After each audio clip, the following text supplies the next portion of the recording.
Welcome back to another Mackem in the Middle podcast, and this is going to be a very different podcast to usual because a bit of news has come out on Twitter and social media and through the club's different social media accounts that Alex Neil looks set to leave Sunderland and join Stoke after they did sack O'Neill after the Sunderland defeat. At this exact moment in time, he hasn't left and nothing's been confirmed as of yet, but it's looking increasingly likely that even by the end of recording this podcast, that looks like that will be a done deal. So I'm joined by John and hopefully very soon by Daniel as well. And we're going to be talking about everything that's happened, what could have happened, what this means for Sunderland going forward. And there's just a lot to talk about. But first and foremost, John, the news first broke that Alex Neil was kind of the bookies' favourite for the Stoke job late yesterday, kind of last night. A lot of people didn't think too much of it. You know, he seemed to be liking life at Sunderland. He'd achieved a lot. He got us promoted. He's got us fifth in the league now. And then today, as the days gradually went on, obviously there was a press conference scheduled for, I think it was 9 o'clock in the morning. That got cancelled. A little bit more came out about his move to Stoke. The 2 p.m. press conference got cancelled. And as it stands, the last few minutes, more and more is coming out saying that it is a done deal and he is set to be appointed the new Stoke manager. And like I say, it's come from absolutely nothing, this. Yeah, it just shows, if you do things right, you can get a manager in, fairly easy in a quick turnaround. How long did it take for us to get Alex Neil in? 3 weeks? Stoke have done it in less than 24 hours. So it just shows you the shambles that are sort of going on behind the scenes. It did look a little bit positive, in the last few weeks with how we're doing. Obviously the stuff with, the running of the club behind the scenes maybe seemed like it was evening itself out. But then obviously here we are today, and it's just a typical day in the life of supporting Sunderland, isn't it? You think everything's rosy, and then as soon as you think that, there's a massive kick in the bollocks, which is what it feels like at the moment. I was quite shocked, to be fair. Yeah, and there's so much to talk about surrounding this, and none of it is very promising for Sunderland. But like I say, he got us promoted.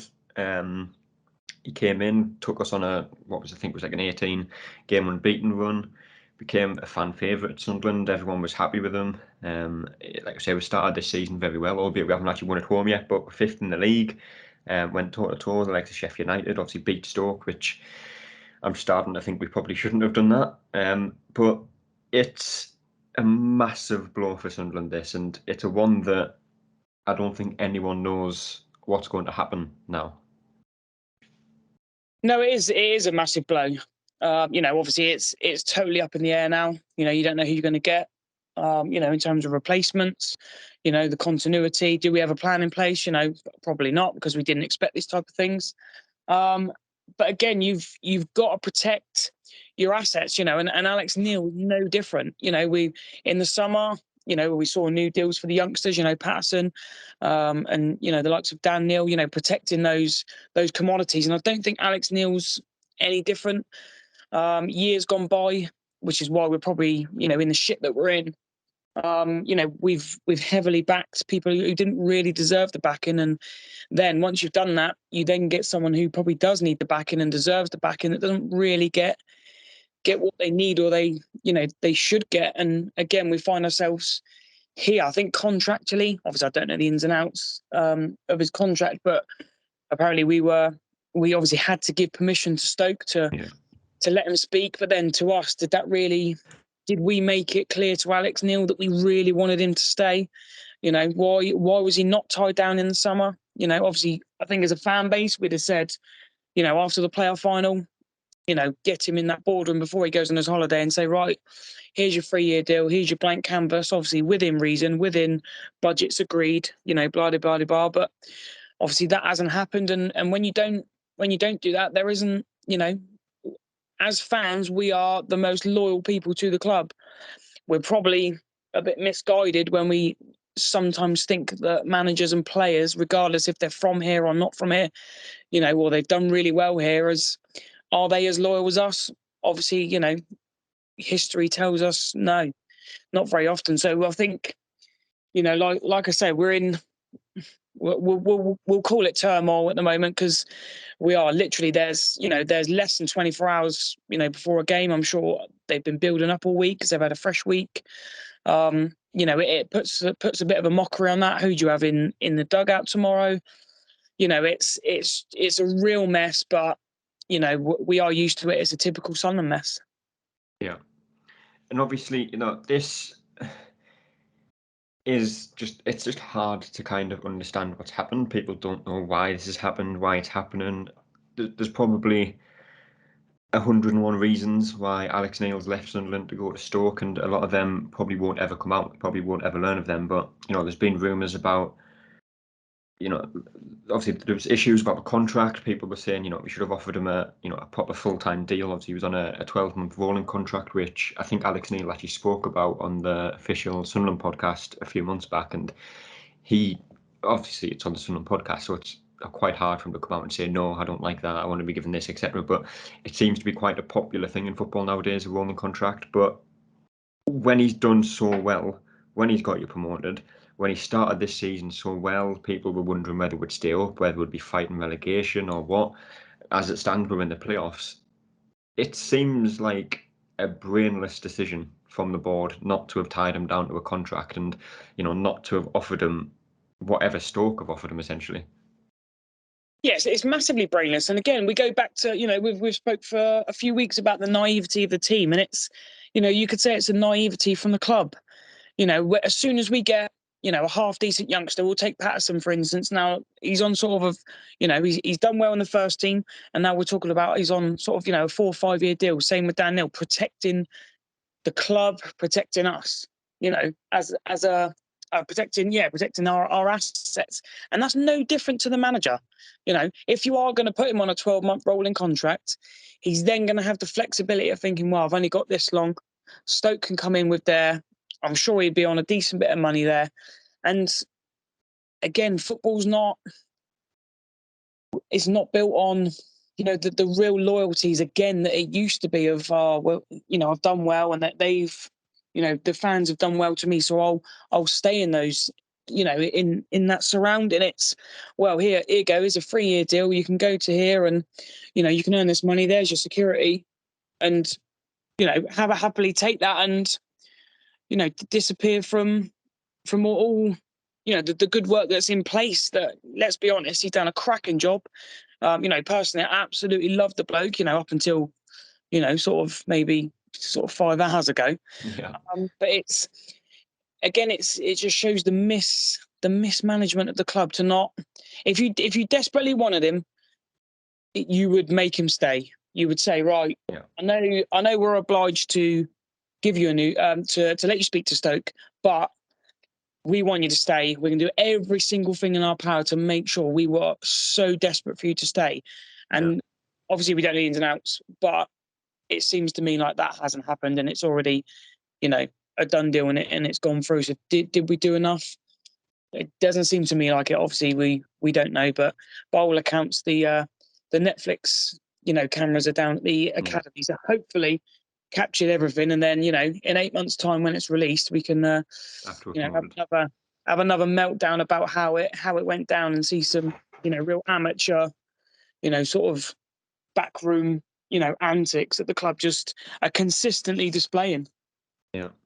And does this kind of, as fans, I think pretty much every Sunderland supporter is on the same kind of wavelength. Everyone valued Alex Neil, very highly, and he was labelled as the best manager we've had since probably Big Sam, which, that still stands regardless what happens today, regardless what happens tomorrow, or whatever happens anyway.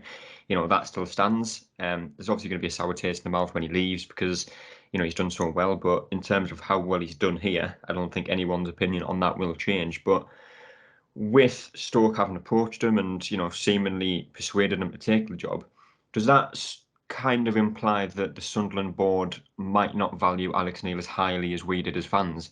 Because if they did, you'd be saying, right, what have Stoke offered you? Right, we'll give you that and more. Because if you value him that highly, you will do whatever it takes to keep him.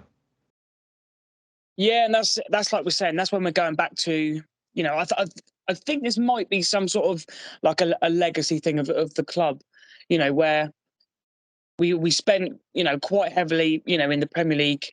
Obviously, we had to pay high money to get players to come here, and we sort of maybe backed the wrong people. And you can probably go back to, maybe Gus Poyet in the Premier League, when he actually identified these players who we want. Ultimately, we didn't sign them, and he was given, we know, a lot of shite in the end to work with.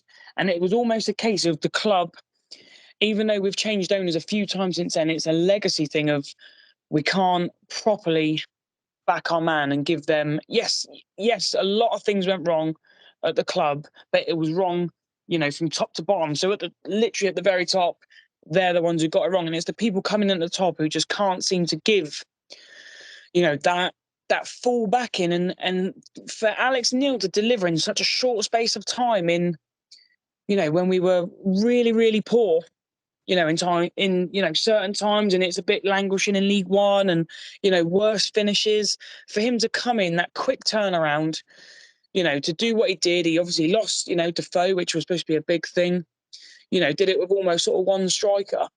We go through the playoffs, and in fairness, we were quite confident. And Championship, again, we'll just take mid-table. And in fairness, we've maybe suppressed those and gone a bit higher. And even if you didn't think Alex Neil was going to be the be-all and end-all at the end of the season, do you not think that after, you could judge him as the board and say, well, in 5-6 games, we'll see what it's like. And then, the last week of the window, we could really back him, because that's what he needs if you didn't value him that high. But I can't see how you wouldn't value him that high, because he's proven time and time again. He's done everything that you wanted him to do and more at Sunderland since he came in. There's absolutely nothing he's done wrong since he came in. Exactly. And there could be a few things, popping up. Obviously, we spoke before we started the podcast of, does Alex Neil really want a PSG wonder kid? I'm not quite sure he does. Does he want the Costa Rican kid? Again, I'm not sure he does. He's a guy who likes experienced players for an experienced championship, and we're spending sort of, fairly decent money on these players. And to me, this is the sort of thing that is it, because I can't think of whatever else, it'll be. Contract thing aside, obviously the contract thing should have been sorted. That's on the club. Ridiculous. The man needs his security, and if someone offers him a 3-year deal, he'll get that 3 years, no matter if he's sacked or whatever. Yeah. So I can understand that. But at the moment, it just seems like, we're going after this kid, that kid. And to me, he doesn't want those type of players in this squad. And you even look at, it's probably a side issue, but like a player like Leon Diaku, they keep saying he's injured. I'm not sure he is. I don't think Neil fancies him, but we had to sign him because of a stupid obligation, that we should never put on since the days of Ricky Alvarez. Again, we got burnt then, and we're still, to be fair, getting burnt now by it. But those are the things that keep popping up, and you just think, what are we doing? He needs to have a lot more of a say, but then it goes back to the club. Is he allowed more of a say? Obviously, they don't want him to have that much of a say. But again, that's just conjecture, but it's the way I see it. Yeah. Obviously, going a little bit back to the start, because Dan is with us now, so without going over too much what we've already went through, obviously the news has come out. Danny's pretty much gone to Stoke. I'm literally sitting here refreshing Twitter as we record this to see if anything actually gets confirmed, but it's all but done. And like I was saying to John just before you joined us, it's one of them that's come from nowhere, and it's just a massive, massive blow for Sunderland, and it's one that at the minute it's going to be hard to see where Sunderland go from here. Yeah, it is a very, very, very bitter pill to swallow, especially when things were going so well, and we just as a club we can't have nice things, can we? Like it was perfect. Everything on the up. Great start to the season after going up last year. Great manager. Like, I just don't understand why he wasn't backed, or why he wasn't given the money that he wanted or that was necessary to get the deal over the line for him. Because like I would have given him the key to the city. Like, best manager we've had in a long, long time. And I don't know how it spiraled out of control so quickly. It's just typical Sunderland, really, isn't it? Yeah, we just can't have nice things ever at Sunderland. As soon as things go well, they end up going badly again. But this is a lot more than just losing a manager, John. And obviously Sunderland are notorious for having a manager, losing them, replacing them, but usually because they've done a crap job, they get sacked, we bring someone else in, and there's a sense of optimism because, it's a new start, etc., etc. But this is just the opposite because, like I said to you before, Alex Neil's done everything you would have asked him to do when he came in, done an excellent job. Optimism is, at the highest at the club it's been for the past probably 7 years, even going back to like the last couple of seasons in the Premier League when we were just scraping survival. So for that to now be gone, and like I say, it's more than just losing your manager because the players will be affected by this. The atmosphere at games will be affected by this. I'm dreading what it's going to be like at the ground tomorrow. Obviously, I think there's still probably going to be over 37, 38,000 there. And it's going to be a game without a manager, so it seems. And obviously, we all know who's probably going to take charge of the team. But another thing that it affects is the recruitment. There's still a week left of the transfer window. Obviously, rumours of that PSG kid that we're trying to sign had a bid rejected today, according to Fabrizio. You've got that defender from Brighton set to sign on loan. As he said to me just before we started recording, if you're a player, you've agreed to deal with a club. You come to the club, get your medical done. You're like, oh, can I go and see the manager? Oh, he's left. It's not good for Sunderland at the minute, is it?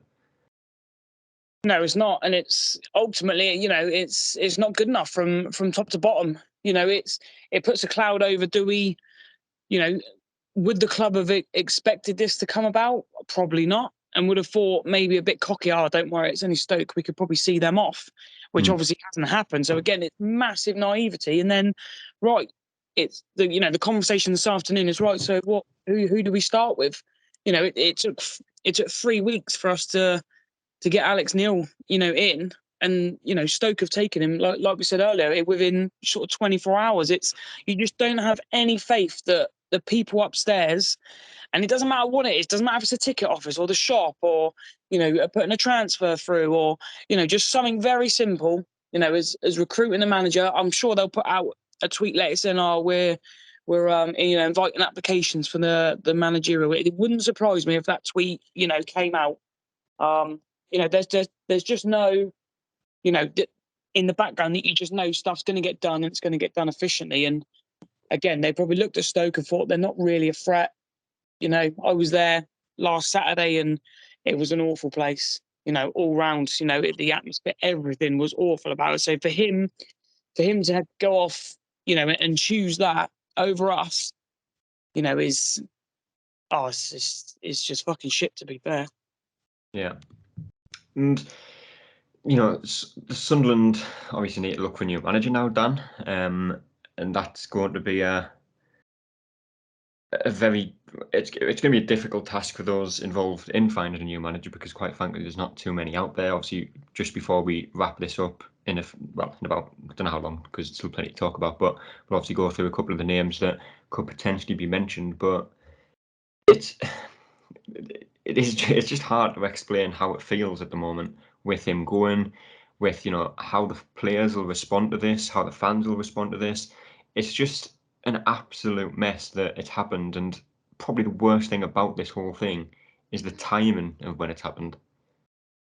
Yeah, we just can't do things right, can we? Like, we sacked Lee Johnson there and didn't get Alex Neil until Mike Dodds threw 2 games away, and now it looks like we're throwing matches away tomorrow because, by all accounts, Neil is gone. And like it just feels like we're going back to square one again. Like I can't see myself getting excited about any name that could be thrown out there in comparison to what we had with Alex Neil. So yeah, it's horrible. Like it says a lot about what's going on in the background of the club that like 30,000 season ticket holders, and Neil sees, no offense to Stoke, of course, but he sees them as a better option at the moment. Yeah. It reeks of something going on, and yeah, it's just not ideal at all, really. Yeah. And looking at the players that are at the club at the minute, John, the likes of Lyndon Gooch, who's had criticism in the past few seasons, been called, kind of one of them. It kind of been one of the scapegoated players. Not good enough for League One, not good enough for the Championship. Alex Neil obviously came in, played him at right wing back, and he's been one of our most consistent performers. A few other players in a very similar mould, obviously Corey Evans, probably another very good example of it. If you're a player at Sunderland now, you've just lost a manager that has got you promoted. he's put so much faith into you. He's improved how you play as a team, how you play as an individual. What would be going through your head right now? Well, obviously, first and foremost, it's going to be, the disappointment, massive disappointment. We know as fans how much he's thought of, and like you say, he's turned careers round. At Sunderland, you probably would have said Gooch would have been off. You maybe would have. I'm sure a lot of us were happy, to bin off Corey Evans. And those types of things. But with Neil coming in and sort of turning those players around, and you'd say now they're probably one of the first two on the team sheet. It just shows you how good of a manager we had, but ultimately we just couldn't keep him. And it's again that's for the people upstairs to take a good look at themselves. Because what's to stop the next bloke, coming in, doing a job for a year, and then sort of the same, the same sort of issues happen again. When do we learn? Yeah, and just to stop you there, because another tweet came out in the last few minutes about Alex Neil having said goodbye to the players, and apparently one of the reasons behind it, John, is because Sunderland failed to back him in the transfer market, is allegedly one of the reasons behind it. Is that true? I mean, to me, I don't think it is. Money-wise, I think we've spent more than most of the clubs in the league. Could we have brought in a few more players, a few more experienced players potentially, but that seems a bit of a cop-out, really, I think. I think it is slightly. Obviously we've signed Clark and Roberts, which would have still been sort of decent money. Ballard would have probably cost upwards of £1 million.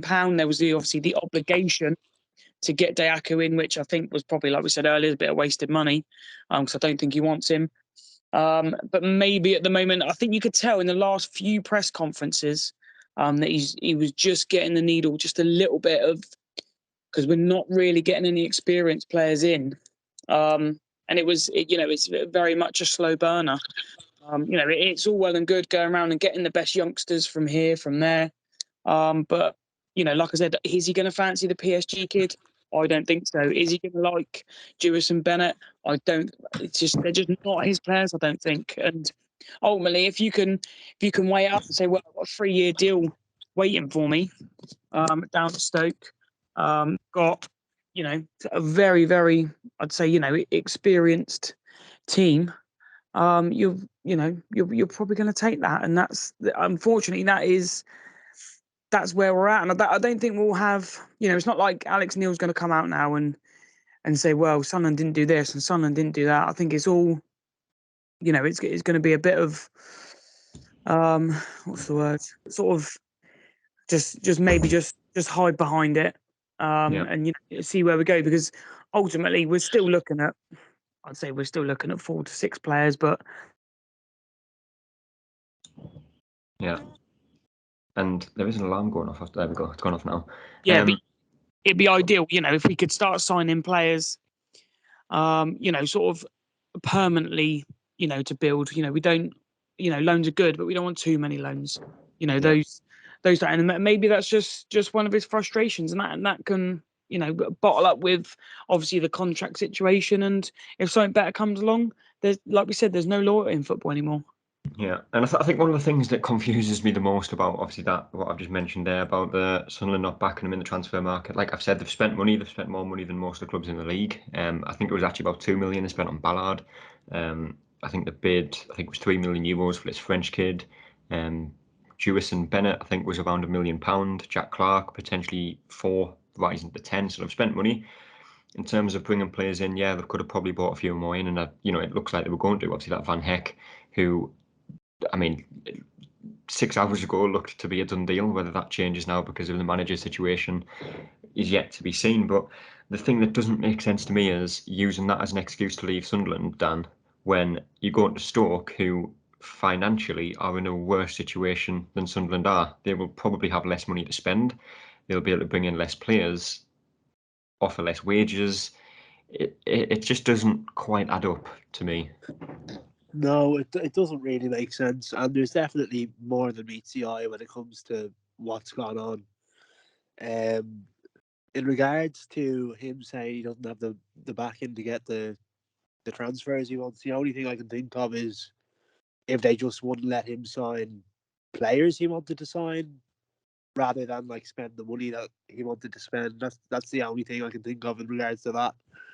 But I think that isn't. I mean, I could be completely wrong on this, but Alex Neil's always been a head coach in his career, and he's never been defined as a manager, which I've incorrectly labelled him as a few times in this pod. But as a head coach, I don't think you tend to have much say over transfers anyway. And I don't know if either of you know much better than that. Like, for example, you, John. But as a head coach, your responsibility is to work with the players that you've got. I think he's mentioned a few times he does get the last say on signings that come in, signings that go out. So in terms of the players that have come in, he might not have identified them, but he's said, yeah, go ahead, get him. We'll use him. And the players that were brought in have been good. They've improved us, but like I say, it just doesn't seem to make too much sense at this moment in time. I think you can look as well to the Defoe situation. Defoe's come in. I think there was obviously a very strong rumour Johnson did not want him, and it was a case of, well, we're having him, right? Obviously coincide with results as well, but Johnson's out with that. And why would they sort of change their stance, that way of obviously the club want to go down the buy youth.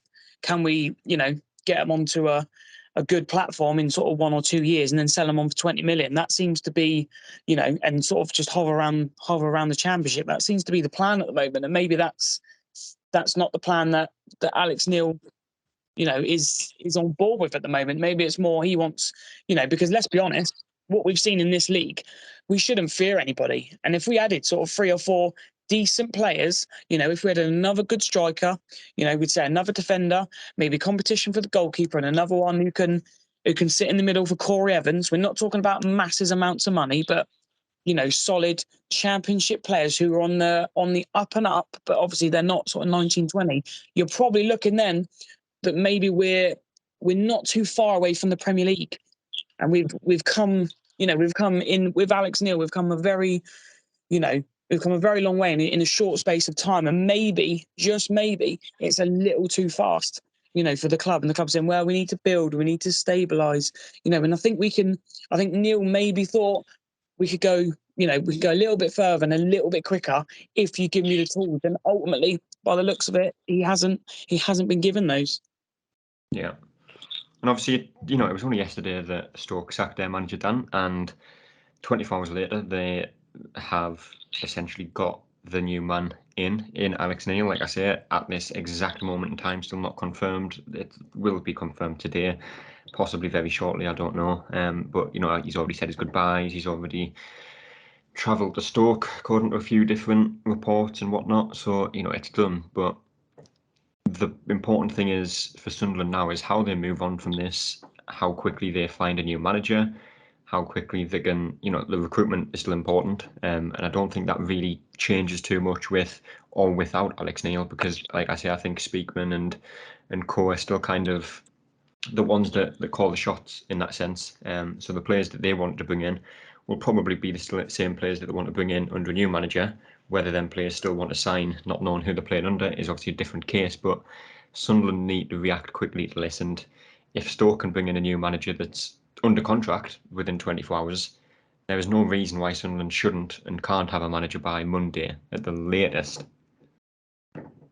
Yeah, I'm really hoping they learned from the previous mistakes they made when we got Alex Neil originally.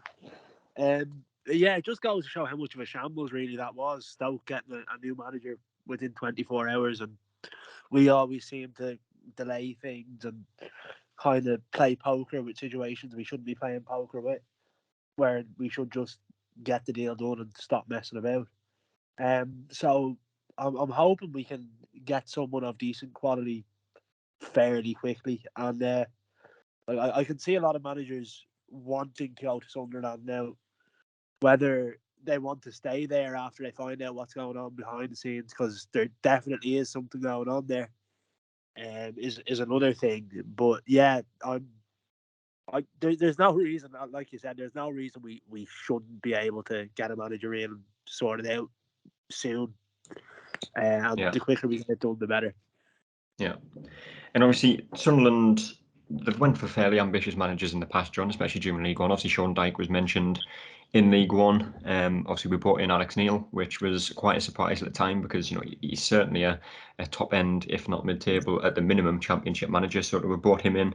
Shows the kind of pulling power that Sunderland can have, and that was in League One when finances weren't the best, team was underperforming, the whole club was kind of under scrutiny at the time. So Sunderland are now back in the Championship, the 5th in the league. They've got a good starting squad. Obviously, like I said, depth is still something that needs to be improved on.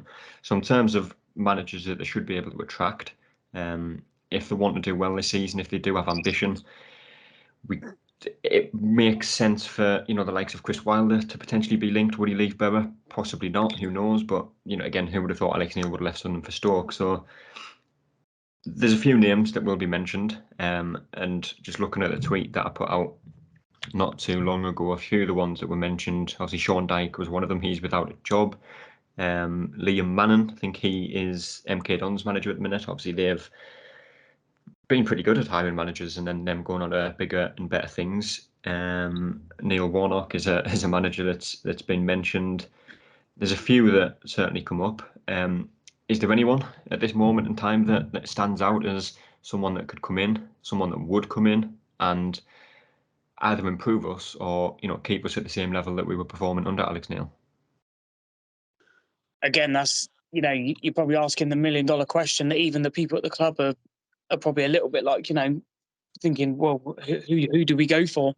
I think are we in a place where we can look at a team who are flying and sort of pick their manager off? Because it never seems to happen that way. It's almost a case of, well, he's out of work. We'll have him. I think this will be a real time to see what the ambition is of the likes of Louis Dreyfus, Speakman, because if we want to do well, if you have ambitions of getting promoted, I think I saw something on Twitter the other day that realistically the ambitions are to be within the Premier League in the next, if not this season, next season to be promoted. So if them ambitions are true and they are the ones that they want to kind of follow, we really should be going out and looking for a manager that obviously there is good managers out there that are without a job, won't cost the club money, but if there's a name that stands out, and again, Chris Wilder is just the one that comes to mind. Would he leave? I don't know, probably not. But just as an example, if you want Chris Wilder, you have to do what it takes to get him out of that contract. Yeah, exactly. And like I said, are we going to do that? I'm not so sure. I think if obviously the model at the moment is to get these youngsters in, can we grow them? The person who comes in is going to have to be a very, very good, on the coaching side. It's going to have to be able to work with these players day in day out and improve them. Is the person coming in going to be able to do that? Because that's obviously the thing that we needed and we got with Neil. When coming in, obviously Corey Evans turned the corner. Gooch probably got Ross Stewart firing maybe a little bit better. And signings hitting the ground, and those we really do need to replicate what Neil's done. And again, it's the $1 million question: who do you go for? I'm not quite sure we're going to grab someone out of their contract, but like you said, it's going to be interesting to see now. The question that we did in the podcast yesterday, the preview, was going to be, right, let's see how we get on against Norwich, because this is going to be the big that whole preview is out the window now, really, isn't it? Now we're literally back to now. We need to see, what it's a bigger test now for everybody at the club of what's the next move. Because I'd expect if this deal's done, I would expect a manager to be contacted tonight if they knew who they wanted and it was decent. There's no reason for a manager not to have been contacted by now. If it's come out on Twitter that he's said his goodbyes, he's travelled to Stoke, he's accepted an offer, there is absolutely no reason why Sunderland shouldn't already be in advanced talks with another manager. Exactly. If Stoke can do it, why can't Sunderland? Yeah, exactly. And if you do your job well enough, which they should be in the background, these sorts of things should be planned for. Worst case, disaster scenarios, then the sort of new bloke you'd like to think would almost at least be watching tomorrow in the stand. Something like it needs to be that quick. We've got so many important games, and we can't be like we were last time, where we got rid of Johnson. It was a case of, well, we're only playing Doncaster, so I'm sure whoever's in charge can smash them, and then we'll go through the next game. And then 3 weeks' time, we lost the points, and probably cost us automatic promotion after how we did with Neil.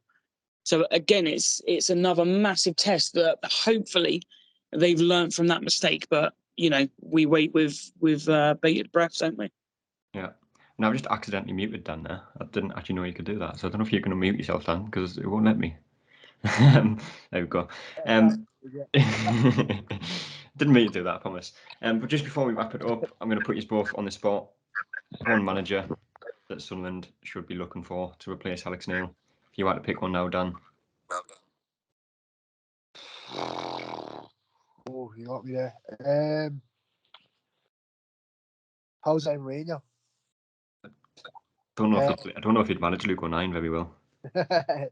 I'd say ideally someone like Wilder, to be honest. I can't see us getting any massive names or anyone who's kind of making waves in a higher division at the moment. But I think, so someone kind of more sensible would be very good.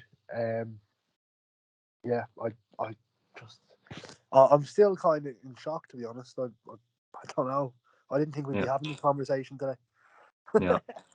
And would you be going for a manager that's in this league now, John, or obviously more recently in this league, likes of Sean Dyche, or like Dan said, Chris Wilder, or someone like Liam Manning from MK Dons, who's done a good job playing?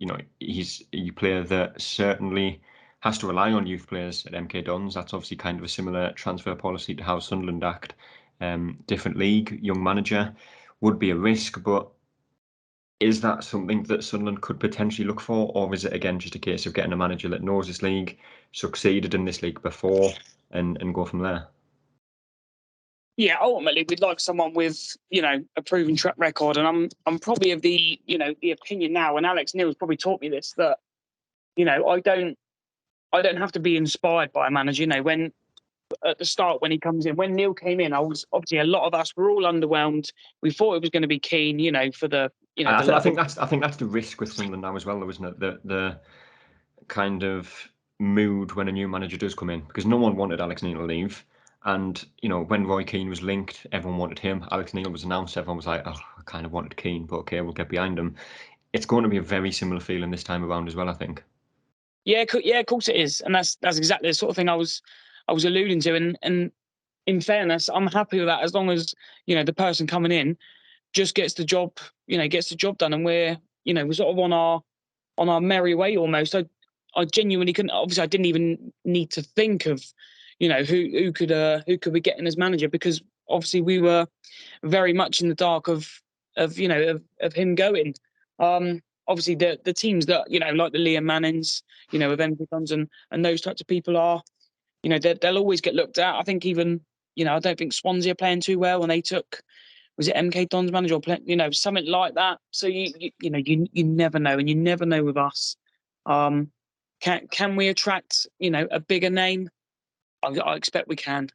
Players from around the world seem to want to join us because of they've seen on Netflix and those type of things. So can our say global brand, even though it's probably a small one, can we attract sort of a foreign manager to come from, I don't know, the Bundesliga or someone like maybe a left field option? Again, I've got no names, but someone to come in, maybe change the dynamics up a little bit, who's just here to coach and take us, just sort of carry on the ship almost. Yeah.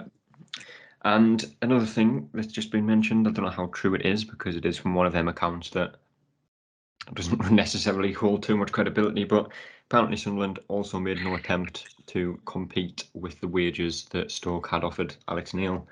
Again, there's going to be a lot that comes out, some of which will be true, some of which won't be true, some of which will probably get confirmed further down the line, and likewise some of which we will never find out if it is true or not. But it's one of them things, Sunderland need to move on from this. They need to move on quickly and not really let it affect them too much, because like we said, it's a big game tomorrow on TV, on Sky. We all know what the main kind of angle the game's going to have tomorrow. If we win, it's going to be our managerless Sunderland secure a massive win. If we lose, it's going to be this kind of negative angle put on Sunderland again, and will be the main attention of all the, especially North East news and EFL news as well. So big game tomorrow. it's one of them games that you can't afford to let this situation affect them, John. No, no, it's I don't even know where to go, from this. It's just a massive kick in the ball. It's just thrown everything out. Like, imagine if you're a player ready for tomorrow. What do you think? It's obviously I'm sure they'll give their all, but it's not going to be the same as if we had a coach here. It just seems we're at a really good place. Obviously, stuff's gone on behind the scenes. It has to have done. These things don't just happen. But it's ultimately we should be protected from those things, and these things shouldn't happen. We're at a time now where it's not the end of the world, but fuck me, it feels very, very close. Yeah. Well, 12:30 kick-off tomorrow. Going to be an interesting atmosphere, interesting game. Everyone doesn't really want to see the people that will probably be taking charge of the game, but I think that is the only option at this point. Hopefully a win, and Sunday's podcast about the game can be mainly looking at the angle of a win, a good performance, how the players have responded to this situation, and nothing else more than that. But of course, we will see. Next few hours, next few days, plenty more stuff will come out. So we will be back to talk about Saturday's game on Sunday. But until next time, we will see you later. That's all, folks.